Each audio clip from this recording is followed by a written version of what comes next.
Hey guys, how you doing? Today is July 8th and we are at episode 12 of the F20, and today could very well be the day that we get this thing running. So I'm gonna go ahead and get the doors opened up here and get everything ready to go. But before I do that, I just wanted to show you kind of my buddy's progress on fixing the SC fuel tank, the case SC fuel tank.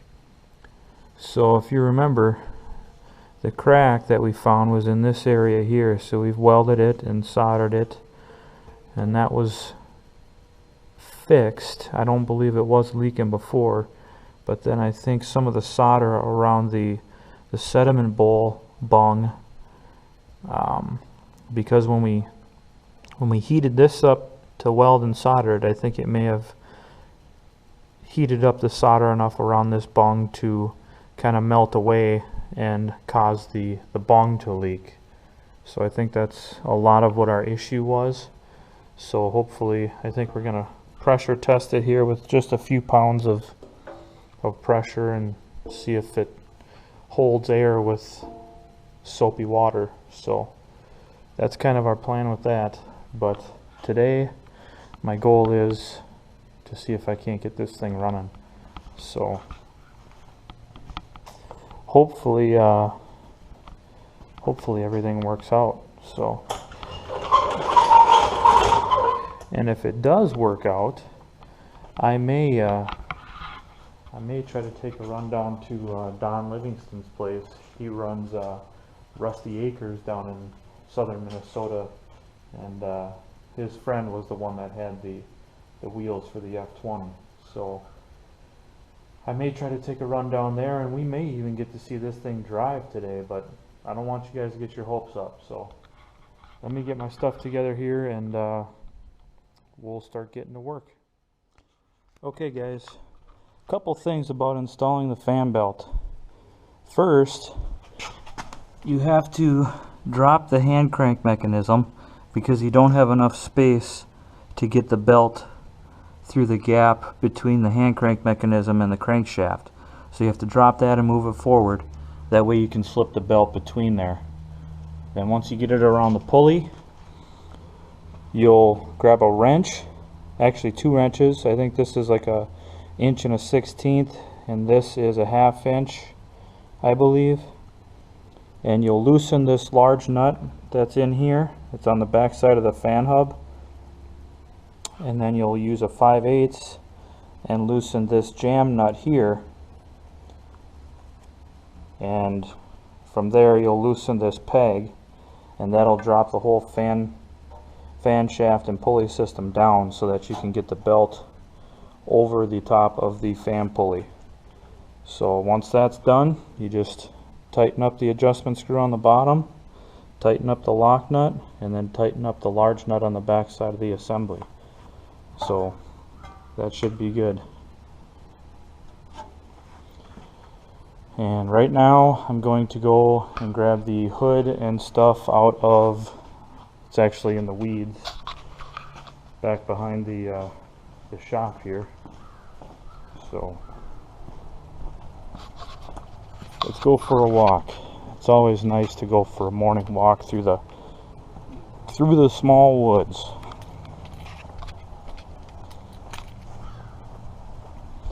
The hard part's going to be finding it, because I know when I put it back here, everything was dead because it was spring and cold. Now that everything's grown up, I'm going to have to do some searching in the weeds. But I know it's somewhere near the other F20 here.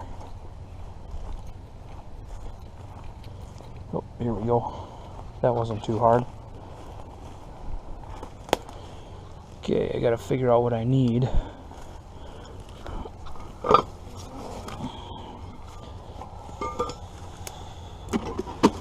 This is the other manifold yet.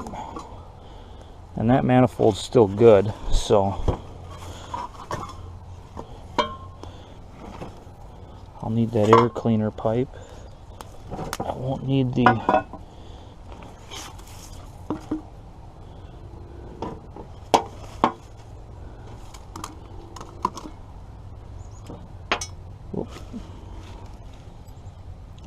this. And this is actually a brace that goes on the frame up to the side of the hood on the carburetor side, so I think I'm going to leave that. Well, no, I'll take it with me. But alright, that's it.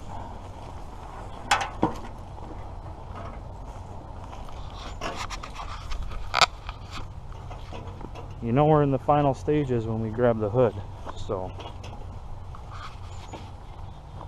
sure is nice to get this stuff done early in the morning when it's cool. I think it's supposed to be close to 85 today, which had a mosquito. 85 isn't that hot when you consider some of the other parts of the country, but we get a lot of humidity up here and a lot of mosquitoes. So that part can get a little much, but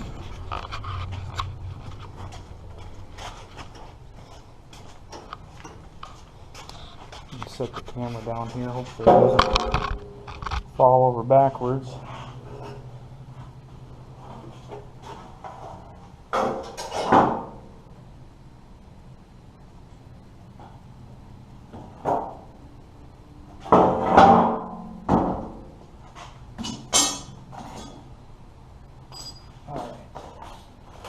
So I think next is clean out the gas tank and put that on, and then mount the hood. So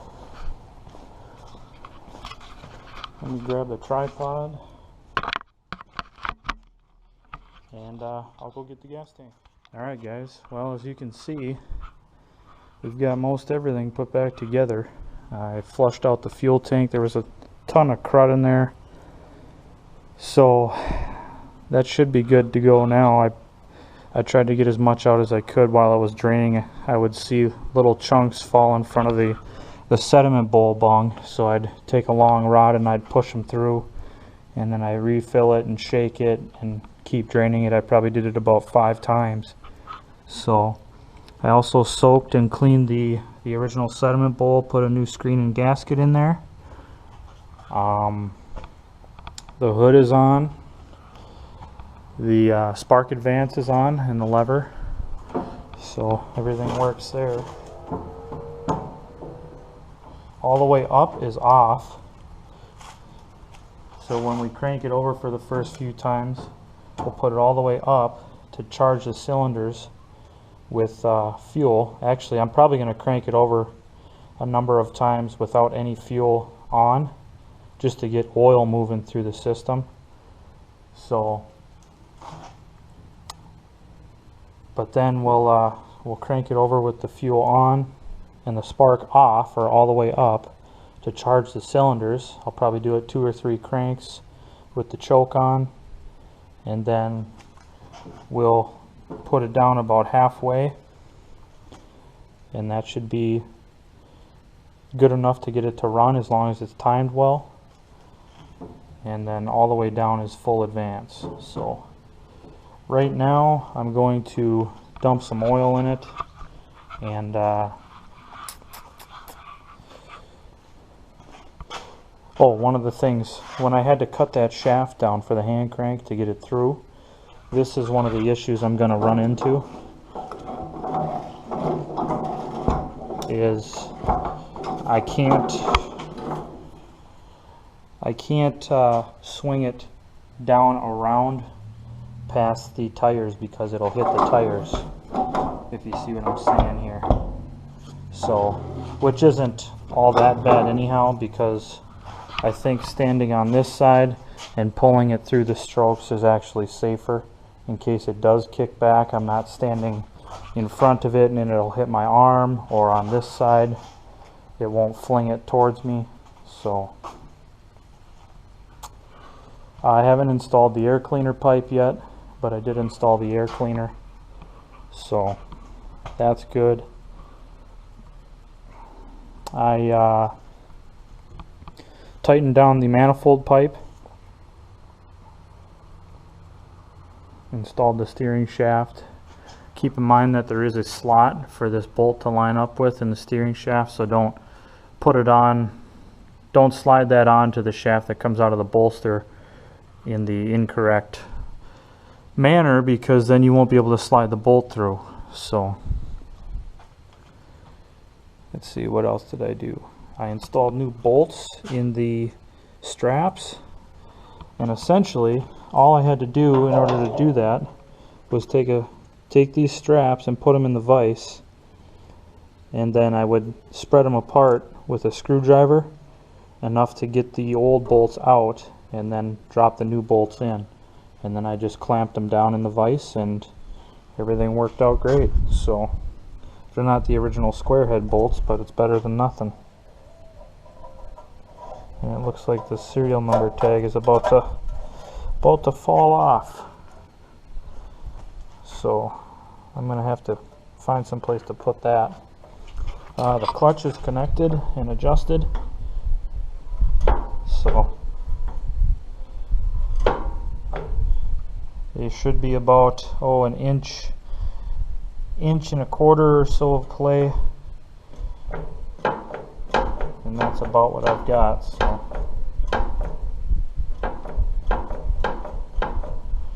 should be set there. I don't have the fuel line installed for the reserve tank, but I don't know if I will either. I probably will, just to have it on there, but I need to clean the fuel line out for this main tank, and then put the fluids in it and crank it over a few times and see what happens. So let me clean the fuel line, we'll get that on, and put some fluid in it. Doesn't have coolant. So we'll crank it a couple times. Do you make water pump kits for these too? I don't know. The ignition is off.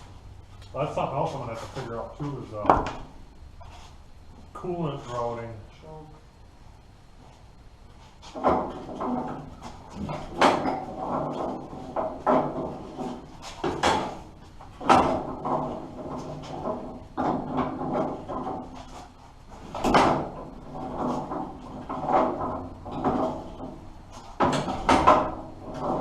Did you rebuild the magneto? Or did they have somebody do it? Or? No, all I have to do is Clean it clean up? it. Put it at half spark. See what happens.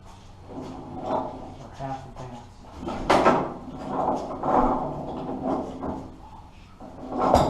What? Where did she go?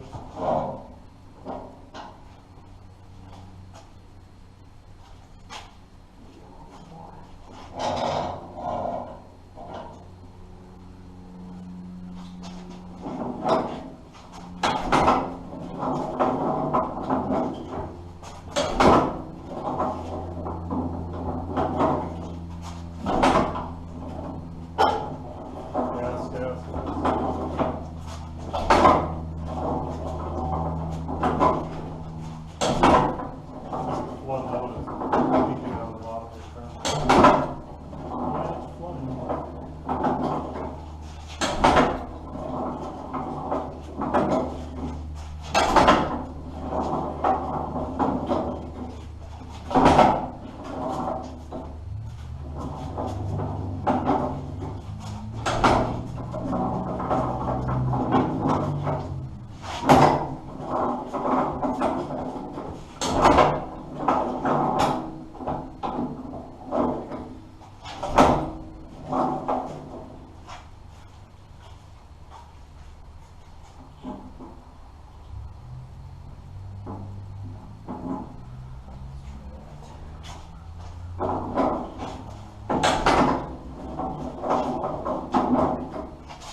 thing's gotta roll over pretty hard, huh?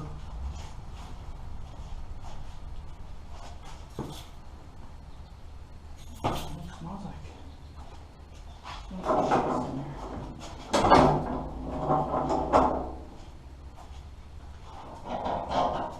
I got some starting fluid.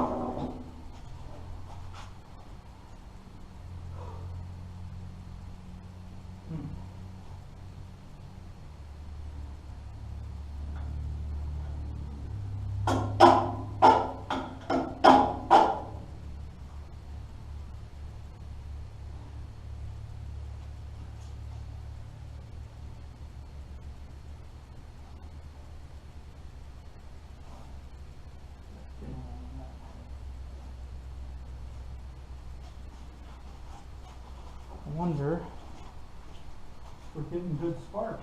Should have good spark.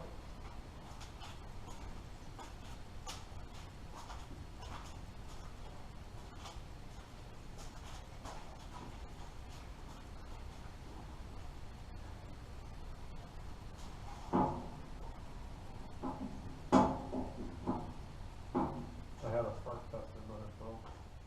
Just pull the plug out, but Right. alright, well.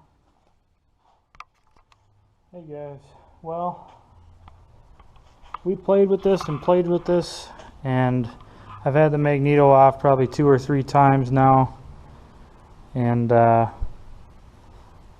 can't seem to get a constant spark out of it. So what I mean by constant is 1, 3, 4, 2 on, you know, in sequence. It seems to be intermittent. So I'm thinking that this magneto might need some attention. I can't even get any pops out of this thing. For a while there, we were getting suction out of the exhaust, and I pulled the valve cover off and made sure all the valves were correct and adjusted correctly, and they are. So I'm not sure why I'm getting suction out of there. We did crank it over several times to see if the valves were pulling open due to weak valve springs, and they weren't. So that is something else that confuses me. I'm kind of at a loss right now. I mean, I've been cranking on this thing since about 11, and it's 1 o'clock now. So I got here at 7 this morning. And we do have, both our fuel lines are leaking, so I got to make 2 new fuel lines. Got a leak here, and then this one leaks as well, so I put a pipe plug in there. But that's where we're sitting. You know, it's pretty much all together, but now we just got to figure out why it's why we're getting suction through the exhaust, and why we're not getting any fire when we're supposed to.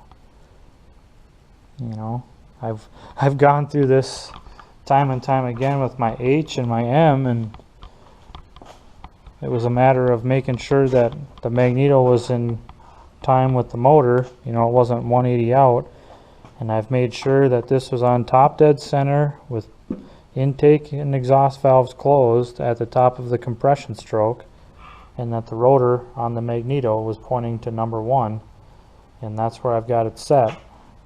And it trips. You know, we've put a steel rod down in here, and just as the piston comes up on compression stroke, just as it stops, the magneto trips. So it should be firing exactly where it needs to be. So I'm not too sure. We even tried spraying gas down in the cylinders through the spark plug holes and through the fuel priming cups, and it still didn't really seem to make a difference. So I'm kind of at a loss right now. These older ones are proven to be a huge test of my patience. So all right, well, I'm just gonna pull the fuel lines off here and take those home with me since I got to make new ones. And I think that's going to do it for today. I'm just kind of at a loss. So made a lot of progress. You know, we're 98% as far as reassembly goes. All we got to do is put the rear wheels on it, and that should be it. So here we sit. All right. Well, once again, thanks for watching. Thanks for wrenching. And I don't know. I guess I just got a lot on my mind. So we'll take care of this. We'll get it going. It'll just take some time. So I got a little learning to do and some troubleshooting, but we'll get it. Take care, guys.